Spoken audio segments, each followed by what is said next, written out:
So, what is Minecraft?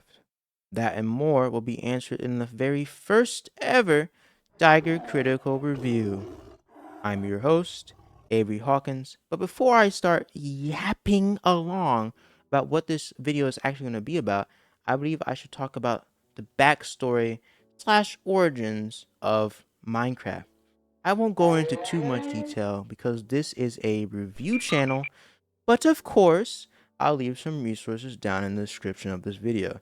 In the event, the rare event that you wish to learn more about the origins and or lore about this acclaimed game. Minecraft was not always called Minecraft.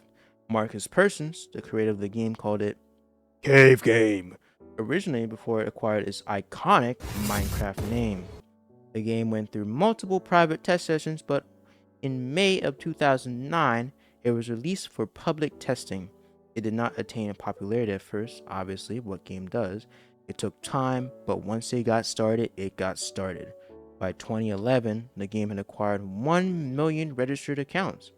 You would see Minecraft mentioned everywhere online at this point. This new game that no one heard of. Insane. Mark was not even a part of a AAA studio. Think about that. Sure, he worked for a studio. He worked for King Studios, and they pretty much own everything Candy Crush related. So they are a very popular studio, obviously, since Candy Crush is also another very popular game. So what I was about to say there was incorrect. They are very successful. My mistake. He was a lone dev who worked along with another dev who went by the name, or who goes by the name Jens. That's his actual name, but everyone calls him Jeb. Of course, Marcus was the one who created it, but Jens was a great help. I feel like people tend to overlook Jens because he didn't create Minecraft straight up. And I don't mean it metaphorically or rhetorically or poetically or theoretically or in any other fancy way. I'm deaf straight. He's like the underdog. Of course, Jeb still works for Microsoft or Mojang as of current, but who knows? Because of the popularity of the game, later on, it got the attention of Microsoft. So, in September 2014, Marcus sold it for $2.5 billion. Here comes the money. Here we go. Money talk. Here comes the money. Money, money,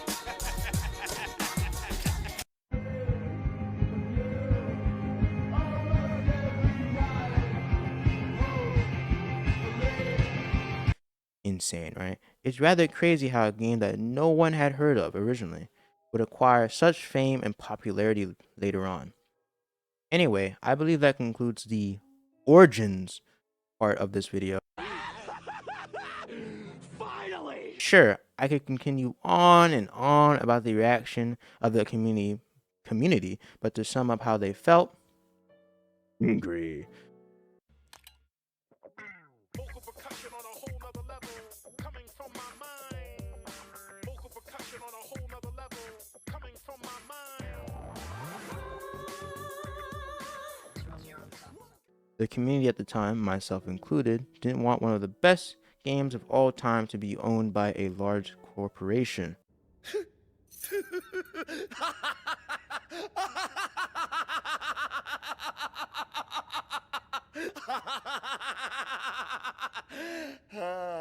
Why? Because it usually ends with the corporation making it about money. For this video, I'll be reviewing the latest version of the game. Loading up the game for the first time, you are met with a title screen with a little funny, quirky little line. For example, Technoblade never dies. In remembrance of a big YouTuber, he said this phrase throughout his videos. His name was Technoblade, He died because of cancer, rest in peace, but the devs decided to remember him by using his legendary quote. Such a simple quote, but it's so legendary. Things like this kind of show that the devs do care in their own way. Anyways, once you click single player, because you have no friends, a few options. Nothing overbearing, and it's pretty straightforward. Do you want to fly across the world? Enable cheats. Do you want one death to delete your entire world? Enable hardcore. These are just examples. Once you've given your world a name, you are just plopped down into a randomly generated world. Another thing I love about Minecraft is that it's always random. Nothing about the world tends to be the same. Nothing. Unless you tend to use the same seed over and over. Seeds basically are like, are like a copy of the last world you did. Anyways, once you've taken a chance to look at your environment, the first thing you want to do is use your fist to break down a tree. Crazy, truly crazy. Can you break down a tree with your fist? I don't think so. See, I know this is a video game and isn't supposed to be super realistic. I mean, obviously, it's about cubes and stuff, but I wish I didn't have to break a tree with my fist. Kind of ruins the immersion that you would have acquired at this point. After a while of being in the world, you've gotten a lot of wood and made some tools. Great! But do you hear that? The music, oh my days. The soundtrack that plays while you are adventuring is legendary. The composer of this music is C418, or by his actual name, Daniel Rosenfeld. He composed many of the early soundtracks and has even gone on to compose for Stranger Things. If it was not obvious, the music is the feature that I like the most about Minecraft. The music is so. Oh my days! I ironically listen to Minecraft soundtracks. Like, I know it isn't all about the music, but hear me out. If the scene lines up with the music, it's just perfection. You find yourself in a mountainous environment and then find the perfect scene, like at the top of the mountain. The music dials in and you just create the perfect combination. Yes. And badness. Combination. Imaginary technique. Hollow. Purple.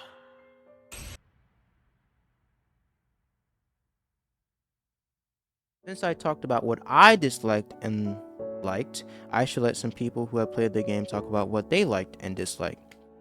Thank you for taking the time to do this interview, Mikey. Thank you. All right. What aspects of Minecraft do you personally enjoy the most? And on the flip side, are there specific features or aspects that you find less appealing or dislike about the game? The aspects that I do enjoy about Minecraft are the mob aspects and how they work in different aspects. So, say, for example, if you interact with a villager, they can trade for an iron sword or any type of material in the game.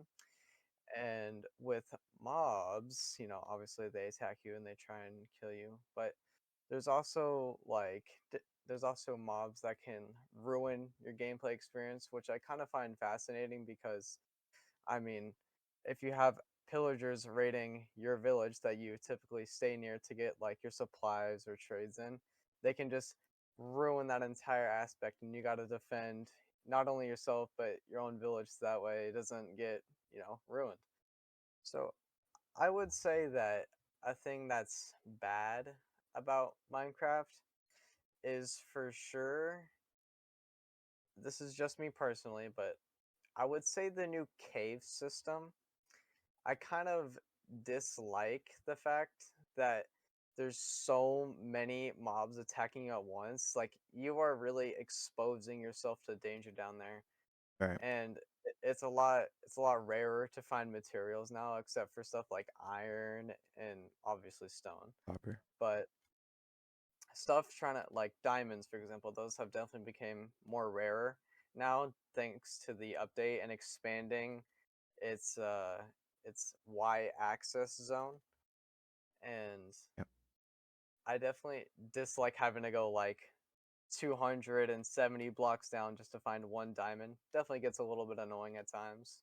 One more thing I dislike about Minecraft is the is definitely the lava. Okay. That kills so fast, dude. I can't. The lava, the amount of times I've died to just one little mistake in that lava, dude. I've, bro, I have lost so much stuff from lava. It is unreal. That's mainly what I did like and disliked about Minecraft so far. Okay. Yeah. All right. Well, again, thank you for your time, Mikey. And Thank yeah, you. you're free to go. Thank you. Thank you for taking the time to do this interview, Quincy. It's my pleasure. What aspects of Minecraft do you personally enjoy the most? And on the flip side, are there specific features or aspects that you find less appealing or just straight up dislike about the game? Well, I do like that you can be really creative in game and that there's a lot of things to do. You can play with friends, you can play by yourself, and it's still going to be fun. And, you have pretty much limitless options to do in the game. But, there's also some downsides since the game updates take a long time to come out. And I think the combat system is pretty flawed, but overall, it's a pretty good game. Okay. Uh, Again, thank you for taking, the time out of your day to do this interview. And yeah, thanks. I scooped these people up randomly from a Discord related to Minecraft. They both enjoy the game, but also have their grievances. I do not believe that any game is perfect. Name me one right now. No, I'm joking. They all have their pros and cons, and that's the great thing about reviewing video games.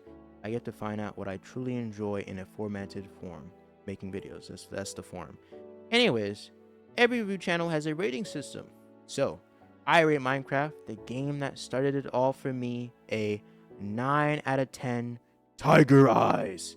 It has a perfect mix of exploration, soundtracks, and a unique combat compared to other games. Sure, it's simplistic, the combat, right? But hear me out, it's pretty good. But the one thing I don't like about Minecraft is its attempt to have a story, but at the same time not. Sandbox games don't tend to have stories, and I feel like when you reach the end and beat the Ender Dragon is kind of anticlimactic. Yes, there is an end, right? You have to gather all these ingredients and find a stronghold and then put the Ender eyes into the portal, and then it opens up a portal, and there you go. You just spawned into the end, and you fight this dragon. But once you defeat this dragon, mind you, it's the last of its kind, you are just plopped back into your world. Just to do it all over again. Like nothing even happened after you defeated a dragon. A dragon. Anyways, the game is available on all platforms: PC, Xbox, PlayStation, Nintendo Switch, your iPad, your phone. It's everywhere, bro. It's on mobile. It's available. It's super available, and that's probably what makes it very popular. Is because its availability. Anyways, and it's not even super expensive either. It's very cheap. I'm pretty sure it's even free, or at least it was for me on iPad. Anyways, I'm your host, Avery Hawkins, signing off.